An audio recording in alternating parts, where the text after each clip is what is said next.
Fala, meus queridos! Eita, feliz ano novo, feliz 2025!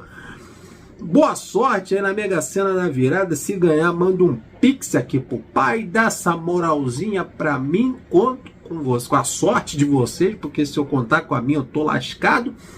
Então, uma boa virada de ano aí, maneira nos fogos para não assustar os cachorros. E chega acordado até meia-noite, pega leve no champanhe e na cerveja, não fica pagando aquele mico na frente dos outros, pelo amor de Deus. Lembra do Léo Fernandes que jogou aqui no Fluminense? Jogou, né? O Fernandinho não deixava ele jogar, ele acabou indo pro Penharol. Ele é do Toluca, estava emprestado pro Fluminense, depois o Fluminense não quis exercer a opção de compra. O Toluca emprestou ele pro Penharol, ele arrebentou, chegou numa final de Libertadores, ganhou em 2023 e foi finalista em 2024. Despertou interesse do River Plate na contratação dele, ele tá indo pro River Plate. Olha só, do Toluca ele foi pro Fluminense, do Fluminense ele foi pro Penharol, agora do Penharol ele vai pro River Plate. Bom jogador e é uma pena que foi pouco aproveitado aqui no Fluminense. Assim como o Terãs, né? Que virou moeda de troca. A negociação do Canóbio, dizem na imprensa uruguaia que deu uma adiantada, uma avançada, até com a possibilidade de troca de jogadores, envolvendo aí o Terãs. O problema é só o salário do Terãs, que é alto, mas o do Canóbio também é. Vamos ver como essa negociação vai caminhar. Pode ser que tenhamos novidades após a virada. E eu espero também que o menino, o Poçante, garoto, La Vega, que o Fluminense contratou de 19 anos, tem oportunidade, mesmo que ele tenha maiores chances de atuar do que teve o Terãs e o próprio Léo Fernandes, né? São compatriotas, também são uruguaios. Tomara. Eu não conheço o La Vega, já te adianto. Tem uns jornalistas uruguaios e argentinos que deram algumas pistas ou trouxeram alguma luz sobre o jogador. O setorista ou o youtuber que disse que viu o La Vega jogar, um picareta, um mentiroso, porque ele não viu, ele não acompanha o River Plate do Uruguai, o Campeonato Uruguai, ninguém vê aquilo aí, pelo amor de Deus. E se vê, vai ver Penharol, vai ver o Nacional, não vai ver o River Plate, que brigou para não cair nessa temporada de 2024, se salvou ali nas últimas rodadas, igual um time aí que a gente conhece. Então não foi boa a campanha do River Plate. Então ninguém conhece o La Vega. Vamos então ler o que essa rapaziada aqui, esses periodistas disseram sobre essa nova contratação do Fluminense. É a quarta no ano. O Fluminense contratou o Hércules, do Fortaleza, o Poçante Paulo Baia, do Goiás, o Freitas, o zagueiro argentino, né, que veio do Alianza Lima, e agora o uruguaio La Vega. 4 contratações, tudo na casa dos 20 anos. Quer ver? Mário mudou, o Mário faz, e o robô tá solto aí nas redes sociais. Hércules tem 24 anos, Freitas tem 24 anos, Paulo Baia 25, e o Joaquim La Vega 19, vai fazer 20 anos daqui a 2 meses. Olha só. Isso aí, janela boa é essa. Porra, renova com os velhos e contrata a molecada, rapaziada na casa dos 20, para dar um equilíbrio aí no elenco. Vamos lá, muito diferente dessa janela de 2024 no início do ano. La Vega joga desde a infância no River Plate, desde lá das categorias de base, as inferiores, chegou ao clube há 12 anos e passou por todas as categorias infantis e formativas até estrear em 2021, aos 16 anos. Isso é muito importante. O jogador não pular essas etapas. Ele chegou aos profissionais ali em 2021 aos 16 anos de idade, mas também ele vem sendo acompanhado desde as categorias inferiores, fazendo toda a sua formação, aperfeiçoamento, tudo. Isso é muito importante para o jogador chegar a um nível que ele possa se considerar completo. É um atacante rápido, de velocidade, de explosão. Viu o mapa de calor dele, joga ali aberto, como ponta esquerda mesmo, com um arranque, uma velocidade sustentada muito rápido. E o Fluminense tem essas características que é importante ter um jogador de puxada de contra-ataque, de velocidade.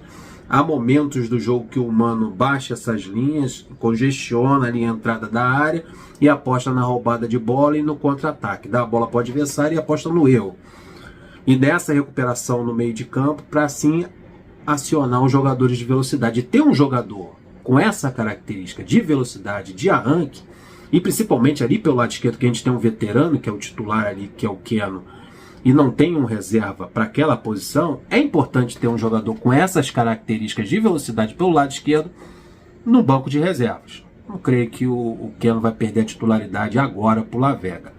O Lavega vai ser mais uma opção para o segundo tempo. E espero também que ele, não, com essa contratação, não tire o espaço do Isaac, que também atua aberto ali pelo lado esquerdo. Às vezes vem a contratação e a molecada fica em segundo plano. Quem trouxe essa informação foi o periodista Joaquim Pisa. Então, um jogador de arranque, de velocidade, sustentação muito alta na velocidade, gosta do 1 contra 1, ele complementa aqui, do drible, partir para cima, no confronto contra o lateral. Geralmente encara com a perna hábil, que é a perna esquerda, a perna canhota. Tem um bom arremate com ambas as pernas. Marcou vários gols de perna direita. Isso é importante, porque como ele tem a facilidade de usar tanto a perna esquerda como a perna direita, ele pode jogar dos dois lados do campo, não só pelo lado esquerdo. Ele pode também atuar pelo lado direito.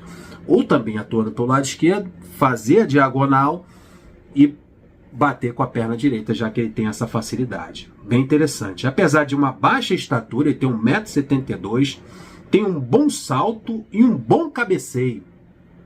Bom cabeceio. Olha aí, 1,72 m, o moleque é bom de cabeça.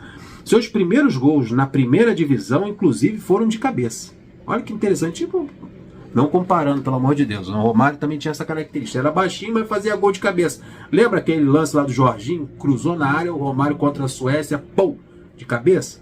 Se der mole, o Lavega complementa de cabeça. Então é importante, tá vendo como é bom os fundamentos? Bom cabeceador, chuta com a perna esquerda, chuta com a perna direita, é veloz, parece ser um jogador bem interessante. É bom a gente ver esses comentários aqui dos jornalistas que conheceram, que viram o garoto atuar, para trazer esse tipo de informação, para a gente saber qual o jogador que está vindo para o Fluminense. Que a gente pouco conhece, eu não conheço o atleta.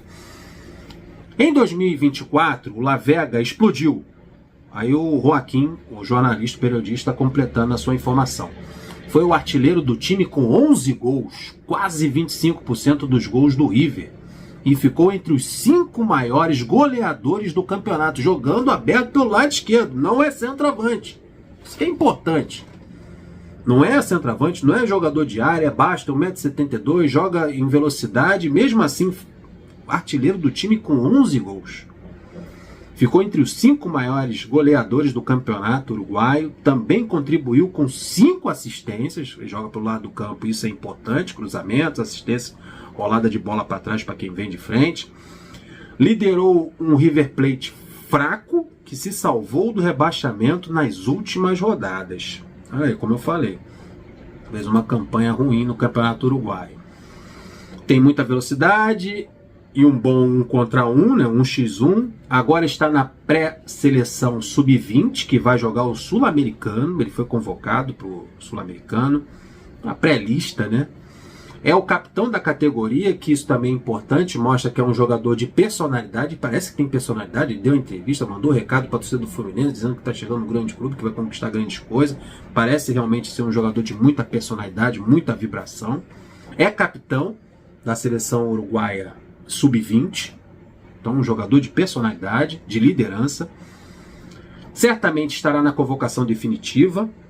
No River foi muito bem, em um futebol onde o deixem jogar e tenham velocidade, pode ir muito bem, disse o periodista aqui. Fiquem de olho, se ele for para o Sul-Americano e o Uruguai tiver uma boa campanha, Lavega estará com a seleção até meados de fevereiro. Isso aqui é de se lamentar, porque ele vai perder praticamente quase toda a pré-temporada do Fluminense, né? Perdeu um meio, o Fluminense volta a trabalhar no dia 8 de janeiro, seria interessante ele já estar com um grupo para o Mano conhecer, experimentar, Ele também conheceu o elenco, conheceu os companheiros, a forma de trabalhar do Fluminense, mas vai chegar em fevereiro, já está meio caminho andado aí da pré-temporada. Mas o jogador de seleção uruguaia foi convocado e a gente vai ter que se contentar com isso. O GE e esses periodistas, né, Uruguai e argentinos, trouxeram as possíveis dificuldades da adaptação do Joaquim. Eles disseram que o jogador precisa de uma sequência, não só ele, acho que também os moleques da base do Fluminense, molecada de Xerém, sofrem por causa dessa falta de sequência de jogos, estarem sempre atuando ou ganhando, ou sempre ganhando oportunidades. A gente vê o Esquerdinha, baita de um lateral esquerdo da base, sub-17, de seleção brasileira de base e tudo. Jogou um jogo no Fluminense, 1 ou 2, depois é escanteado. O jogador que é contratado tem prioridade. E os moleques da base não conseguem ter uma sequência. O Isaac só entra ou só é relacionado quando tem um jogador machucado ou suspenso. Interessante é ter esses jogadores. Como eu espero que o Isaac, o outro Isaac e o Riquelme sejam relacionados para os jogos, para estar ali com os jogadores mais experientes, com os veteranos, com os jogadores que conquistaram títulos e com a equipe, participando das atividades, sendo relacionado nos jogos e entrando aos poucos. Essa necessidade que o La Vega tem de atuar, de ter uma sequência de jogos, a molecada de Xerém também precisa. Então é importante na formação. O Joaquim foi elogiado pelo bom condicionamento físico, para ser um jogador forte de velocidade, mas segundo o GE, o atacante pode precisar de um salto ou uma adaptação mais cuidadosa, isso é básico. O Léo Fernandes teve dificuldade para atuar no Fluminense. O Terãs, mesma coisa, e por coincidência os dois são uruguaios, e o La Vega também. Então, não ter oportunidade é ruim para a adaptação. Foi ruim para a adaptação desses jogadores. Imagine para um jogador de 19 anos. O futebol uruguaio não se compara ao futebol brasileiro. Olha aí os resultados de Sul-Americana e de Libertadores. A diferença do nível técnico. São zagueiros melhores, defesas melhores, um futebol jogado com mais qualidade. O futebol brasileiro não é mais aquele futebol lento, é uma correria desgraçada o jogo todo. Se você não corre, se você não marca, se você não cobre, se você não volta para ajudar na marcação, se você não puxa um contra-ataque, você sofre no Campeonato Brasileiro. É um campeonato muito difícil, que não se compara ao Campeonato Uruguaio. Então ele vai precisar dessa adaptação, não só ao clube, aos jogadores, à equipe, ao trabalho do Mano Menezes, mas ao futebol brasileiro, que é complicado. Para conseguir competir no Fluminense, considerando que o futebol brasileiro tem um grau de dificuldade maior do que o uruguaio. Também houve menções a uma necessidade do atacante de trabalhar em sua continuidade, visando manter as boas atuações em partidas sequenciais. O Nacional do Uruguai demonstrou interesse na contratação dele em 2 ocasiões. A primeira foi no início de 2024. Pouco antes do atacante renovar com o River Plate, o Peñarol também entrou no radar na atual janela. O Peñarol também se interessou pelo jogador.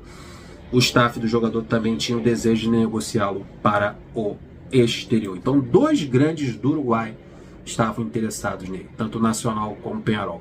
Talvez o staff do jogador encontrou no Fluminense, que vai jogar um Super Mundial no meio do ano, uma vitrine mais interessante.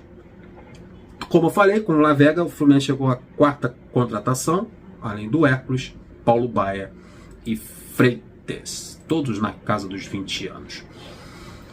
Um ótimo 2025, se inscreva nesse canal, compartilha, dá uma moralzinha, tamo junto, um ótimo ano para todos vocês. Tô indo nessa.